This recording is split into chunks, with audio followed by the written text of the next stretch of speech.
Hello प्यारे बच्चों, कैसे हो आप प्यारे बच्चों। इस वीडियो में हम आपकी क्लास 8th का जो हिंदी का मॉडल पेपर है, क्लास 8th का हम वो करेंगे। हमने क्लास 8 के जितने भी मॉडल पेपर है सारे के सारे अपलोड कर दिए हैं ताकि आप बच्चे एग्ज़ाम में अच्छे मार्क्स लेकर पास हो सकें। अगर आपको मेरा वीडियो अच्छा लगे लाइक एंड शेयर करना, अपने फ्रेंड्स के साथ इस वीडियो को शेयर करना ताकि वो भी अच्छे मार्क्स से पास हो सके। Sharing is caring. चलिए स्टार्ट करते हैं। तो देखिए पहला प्रश्न है, अभी न होगा मेरा अंत, इस पंक्ति में किस ऋतु के लिए कहा गया है? इसका उत्तर है स, वसंत ऋतु के लिए कहा गया है। दूसरा है, लाख की चूड़ियों को आकार देने के लिए किस वस्तु का उपयोग किया जाता है? उत्तर है बेलन। बेलन का उपयोग किया जाता है। तीसरा है, अमृत शब्द का विपरीत अर्थ है। इसका उत्तर है ब, विष। प्रत्यूष शब्द का समानार्थी शब्द चुनकर लिखिए। इसका उत्तर है प्रातःकाल। बदलू को किस बात से चिढ़ थी? बदलू को कांच की चूड़ियों से चिढ़ थी। बस तो फर्स्ट क्लास है, इस वाक्य में विशेषण है फर्स्ट क्लास। हम भिखमंगों की स्वच्छंद प्यार लुटाकर चले, पंक्ति को पूरा कीजिए। हम भिखमंगों की दुनिया में स्वच्छंद प्यार लुटाकर प्यार चले। उत्तर है द। चिट्ठियों की अनोखी दुनिया पाठ के आधार पर तमिल में चिट्ठियों को क्या कहा जाता है? काडिद। रविंद्र शब्द का सही संधि विच्छेद रवि प्लस इंद्र ब। दो शब्दों के मिलने से क्या बनता है? असमास। चिड़िया की चोंच में क्या दबा हुआ था? तिनका। जहां पर मुर्गियों को रखा जाता है उसे क्या कहा जाता है? दड़बा। क्या कहा जाता है उसे? दड़बा। अगला है, नैनल के जल सो पग धोए, इस पंक्ति में किसने पैर धोए थे? श्री कृष्ण ने सुदामा जी के पैर धोए थे। उत्तर है ब। पुडुकोट्टई किस राज्य का जिला है? द, तमिलनाडु का। गवरई की टोपी में कितने फुदने थे? 5। नीचे दी गई पंक्तियों की पूर्ति सही शब्द चुनकर कीजिए। अभी ना होगा मेरा अंत। दूसरा है, मैं ही अपना स्वपन मृदुल कर। जगह एक प्रत्यूष मनोहर। धोती फटी सी लटी दुपटी। पूछत दीन दयाल को दाम। ऐसे बेहाल बेवाइयन सो पग कंटक जाल लगे पुंजोए। पोटरी काख में चाप रहे तो। नीचे दिए गए वाक्यों को पढ़कर सही व गलत का निशान लगाइए। तो पहला है, दोषों का पर्दाफाश करना बुरी बात सही है नहीं है, ये बात सही है। भारतवर्ष सदा कानून का धर्म नहीं मानता, ये बात है गलत। भारतवर्ष कानून का धर्म मानता है। ईमानदार को मूर्खता का पर्याय माना जाने लगा है, सही बात है। सांप मन ही मन बाज की मूर्खता पर दुखी था, सही बात है। आदमी तो लिबास से फकत लाज ही नहीं रखता, सही बात है। कपड़ा बुनने वाले को बुनकर कहा जाता है, सही बात। अब दो दो पर्यायवाची लिखने हैं। चंद्रमा का पर्यायवाची है चंद्र, शशि या फिर मयंक। जो याद हो बच्चों लिख लेना। फूल का है, पुष्प का है कुसुम, प्रसून, फूल। जो याद हो लिख लेना। भ्रमर का भंवरा, भोरा। जो याद हो लिख लेना। सूर्य का दिनकर, प्रभाकर, भानु, रवि। जो याद हो बच्चों लिख लेना। हम दीवानों की क्या हस्ती, मस्ती का आलम साथ चला। आए बनकर उल्लास भी हम धूल उड़ाते जहां चले। इसी तरह से नीचे दिए गए वाक्यों का समानार्थी शब्द लिखिए। वस्तु के बदले वस्तु लेना देना, वस्तु विनिमय करना। कई साल पुराना, पुरातन। सरलता से मिल जाना, सुलभ, 100 साल, शताब्दी। खंड ब है, लघुतात्मक प्रश्नों के उत्तर 20-30 शब्दों में दीजिए। समझदार आदमी को शाम वाली बस में सफर क्यों नहीं करना चाहिए? उत्तर नोट कर लो बच्चों कि शाम को जाने वाली बस बड़ी ही जर्जर अवस्था में थी। वह कहीं पर भी चलते चलते रुक जा सकती थी या दुर्घटनाग्रस्त हो सकती थी। इसीलिए समझदार आदमी को शाम वाली बस से सफर नहीं करना चाहिए। आपको कौन सी ऋतु अच्छी लगती है और क्यों? उत्तर है, हमें बसंत ऋतु सबसे अच्छी लगती है क्योंकि बसंत ऋतु के आने पर वातावरण आनंदमय हो जाता है, सब और हरियाली छा जाती है। कुछ वाक्यों मुहावरों का वाक्य में प्रयोग कीजिए। 9 2 11 होना, भाग जाना। वाक्य प्रयोग है, भारत की सेना को देखकर पाकिस्तानी सेना 9 2 11 हो गई। आंखों का तारा बहुत प्यारा होना, वाक्य प्रयोग है, भरत और खुशी अपनी माता पिता की आंखों के तारे हैं। प्र उपसर्ग लगाकर दो नए शब्द बनाइए। प्र प्लस धान, प्रधान। प्र धन, धान, प्रधान। प्रधन 4, प्रचार। कोरोना वायरस से बचाव के 2 उपाय लिखिए। समय समय पर साबुन से हाथ धोना, मुंह पर मास्क लगाकर रखना और 2 गज की दूरी बनाए रखना। गाड़ी चलाते समय कौन सी सावधानी रखनी चाहिए? देखिए, गाड़ी चलाते समय मोबाइल का प्रयोग नहीं करना चाहिए, सीट बेल्ट का प्रयोग अवश्य करना चाहिए, शराब पीकर कभी भी वाहन नहीं चलाना चाहिए।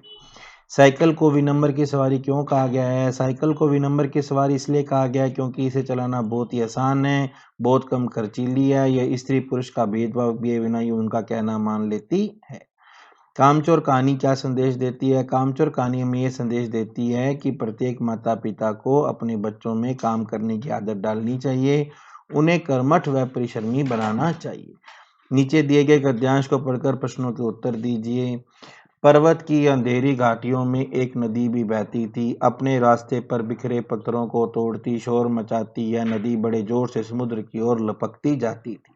जिस जगह पर नदी और समुद्र का मिलाप होता था, वहां लहरें दूध के जाग सी सफेद दिखाई देती थी। तो पहला नदी कहाँ पर बहती थी? यहाँ दे रखा है, पत्थर की अंधेरी घाटियों में एक नदी बहती थी। दूसरा है, नदी और समुद्र के मिलाप के स्थान पर लहरें कैसे दिखाई देती थी? नदी और समुद्र के मिलाप के स्थान पर लहरें दूध के झाग की समान सफेद दिखाई देती थी। शोर मचाना शब्द का क्या मतलब है? अत्यधिक आवाज करना। इसी तरह से हमें इस गद्यांश को भावार्थ लिखना है। सांस शीस पगाना जंगा तन में प्रभु, जाने को ऐ बसे के ग्रामा, धोती फटी सी लटी दुपटी, औ पाए उपनाय को सामा, द्वार खड़ो द्विज दुर्बल एक, प्यो चकिसो वसुधा विरामा, पूछ दीन दयाल को दाम, बितावत अपना नाम सुदामा। तो प्रसंग नोट कीजिए, यह सवैया नरोत्तम दास जी द्वारा रचित सुदामा चरित्र पाठ से लिया गया है। यहाँ पर उस समय का वर्णन है जब गरीब सुदामा अपने बचपन के मित्र श्री कृष्ण जी से मिलने द्वारका आए। द्वारपाल ने उन्हें रोका और द्वारकाधीश को जाकर उनके आने की सूचना दी। तो व्याख्या है, द्वारपाल कहता है कि हे प्रभु, दरवाजे पर एक निर्धन ब्राह्मण आया है, जिसके सर पर न पगड़ी है न शरीर पर कुर्ता है। वह न जाने किस ग्राम का रहने वाला है। उसकी धोती फटी हुई है और उसके कंधे पर एक फटा सा दुपट्टा पड़ा। उसके पैरों में जूते भी नहीं है। द्वार पर एक दुर्बल ब्राह्मण खड़ा हुआ महलों और द्वारका की धरती की सुंदरता देखकर मोहित हो रहा है।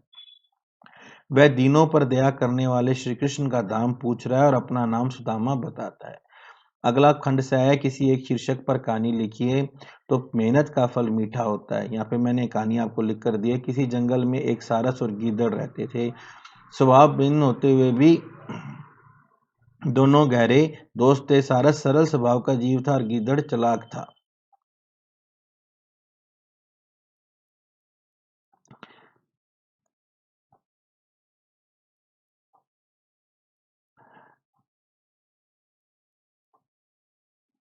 यहाँ एक कहानी है, मेहनत का फल एक है जैसे तैसा। ये जैसे को तैसा कहानी है बच्चों।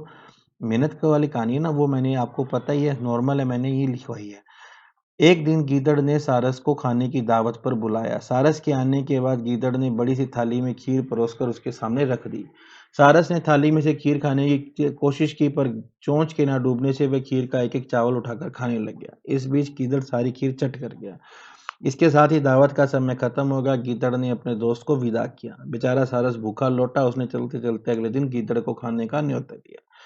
ठीक समय बाद गीदड़ ठीक समय पर सारस के यहाँ पहुंच गया। सारस ने लंबी सुराही में खीर परोस कर रखी थी। उसने बोला, बंधु दावत का मजा लूटो। इतना कहकर सारस ने लंबी सुराही में चोंच डाली और मजे से सारी खीर खा गया। गीदड़ का मुंह सुराही में घुस नहीं सकता था, इसलिए वह सारस का मुंह देखता रह गया। उसे सुराही से बाहर लगे चावलों से ही संतोष करना पड़ा।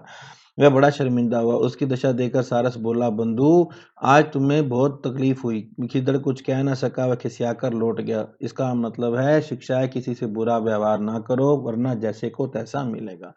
और मेहनत का फल का कहानी पढ़ लो।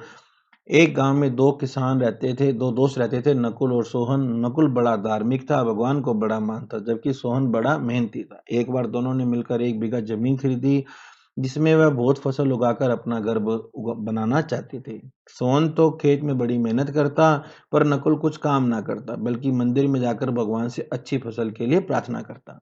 दिन बीतता गया। कुछ समय बाद खेत की फसल लग पक कर तैयार होगी, जिसको दोनों ने बाजार में ले जाकर बेच दिया। उनको अच्छा पैसा मिला। घर आकर सोहन ने नकुल से कहा कि इस धन का ज्यादा हिस्सा मुझे मिलेगा क्योंकि मैंने खेत में ज्यादा मेहनत की। यह बात सुनकर नकुल बोला, धन का तुम्हें ज्यादा हिस्सा नहीं, मुझे मिलना चाहिए क्योंकि मैंने भगवान से इसकी प्रार्थना की थी, तभी हमको अच्छी फसल हुई। भगवान के बिना कुछ संभव नहीं है।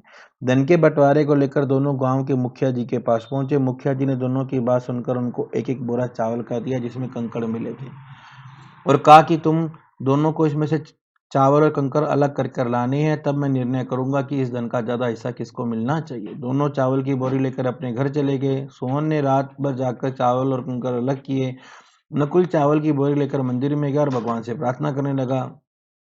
सुबह सोहन जितने चावल और कंकल अलग कर सका उसको ले जाकर मुखिया जी के पास ले गया, जिसे देखकर मुखिया जी खुश हो गए। नकुल वैसी की वैसी बोरी ले जाकर मुखिया जी के पास गया। मुखिया जी ने नकुल का दिखाओ तुमने कितने चावल साफ किए। नकुल ने कहा कि मुझे भगवान के पर भरोसा है, चावल साफ हो गए होंगे। जब बोरी को खोला गया तो चावल और कंकर वैसे ही थे। जमींदार ने नकुल से कहा कि भगवान तभी सहायता करते हैं जब तुम मेहनत करते हो। इसके बाद नकुल भी सोहन की तरह खेत में मेहनत करने लगा। अब की बार उनकी फसल पहले से अच्छी हुई। इस कहानी से हमें सीख मिलती है कि हमें कभी भी भगवान के भरोसे नहीं बैठना चाहिए, हमें सफलता प्राप्त करने के लिए मेहनत करनी चाहिए। यह मेहनत का फल है। अगला है, स्वयं को दीपिका मानते हुए प्रधानाध्यापक जी को आवश्यक कार्य हेतु 3 दिन का अवकाश हेतु प्रार्थना पत्र लिखो। तो प्रार्थना पत्र लिख लो। सेवा में श्रीमान प्रधानाध्यापक जी, NS इंटरनेशनल स्कूल, श्रीगंगानगर। विषय आवश्यक कार्य हेतु प्रार्थना पत्र। श्रीमान जी, सभी ने निवेदन है कि मैं दीपिका आपके विद्यालय की कक्षा 8 की नियमित छात्रा हूँ।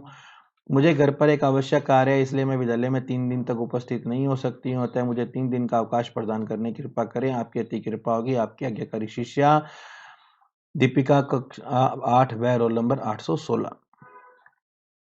अब हमें एक निबंध लिखना है, हमारा विद्यालय। ये तो बच्चों आप लिख ही लोगे। किसी यात्रा का दृश्य पर मैं आपको लिखवाता हूँ। हम सभी अपनी गर्मी की छुट्टियां मनाने के लिए किसी न किसी पर्यटन स्थल पर अवश्य जाते हैं। मैं भी गर्मियों की 1 हफ्ते की छुट्टियां मनाने के लिए पर्यटन स्थल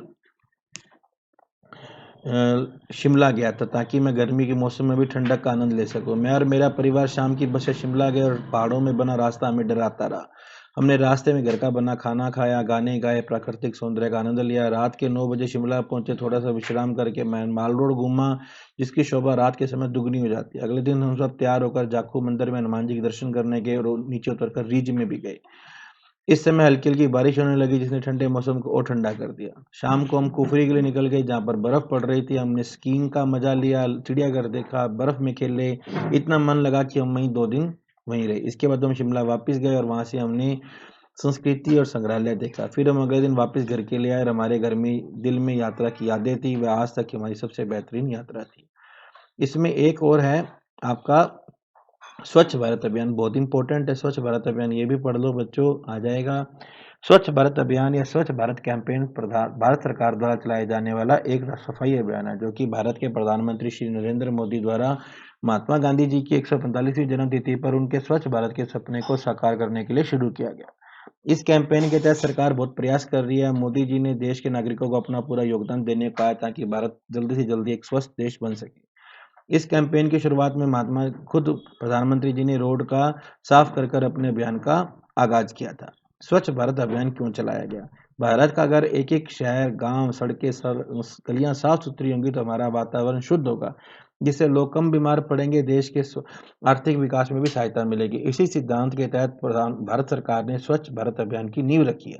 स्वच्छ भारत अभियान में हमारा देश केवल स्वच्छ ही नहीं होगा, बल्कि देश में हर तरफ खुशहाली आएगी, लोग खुश रहेंगे, क्योंकि आसपास की जगह खुश होगी तो हम भी खुश होंगे। स्वच्छ भारत अभियान का असर, जब भारत में स्वच्छ भारत अभियान शुरू किया गया और प्रसिद्ध हस्तियों को जोड़ा गया, तब से देश की जनता ने साफ सफाई पर जोर दिया, और जहां गंदगी दिखती है वहां सोशल मीडिया के जरिए उस गंदगी को रूबरू कराते हुए संबंधित अधिकारी को भेज देते हैं, कर्मचारी को भेज देते हैं, जिससे वो कर्मचारी वहां की सफाई तुरंत प्रभाव से कर सकता है। निष्कर्ष, स्वच्छ भारत अभियान से भारतीय नागरिकों में शौच सफाई की जागरूकता फैलने के साथ साथ उनके जीवन स्तर में सुधार देखने को मिला। इस अभियान का यह असर हुआ है कि देश के कोने कोने से हर आदमी इसमें भाग लेने लगा, जिससे देश पहले की तुलना में साफ होने लगा। यदि सभी नागरिक ऐसे ही प्रयत्न करते रहेंगे तो जो सपना देखा गया है मोदी जी ने, वो सपना पूरा होते में देर नहीं लगेगी। तो प्यारे बच्चों, इस तरह से कक्षा 8 का जो आपका मॉडल पेपर था वो हमने कंप्लीट कराया है। वीडियो आपको अच्छा लगा और लाइक एंड शेयर करना, अपने फ्रेंड्स के साथ शेयर जरूर करना, ताकि वो भी एग्जाम में अच्छे मार्क्स लेकर पास हो सके। आपने अपना कीमती समय दिया, इसके लिए धन्यवाद। आपका दिन शुभ हो। जय हिंद, जय भारत।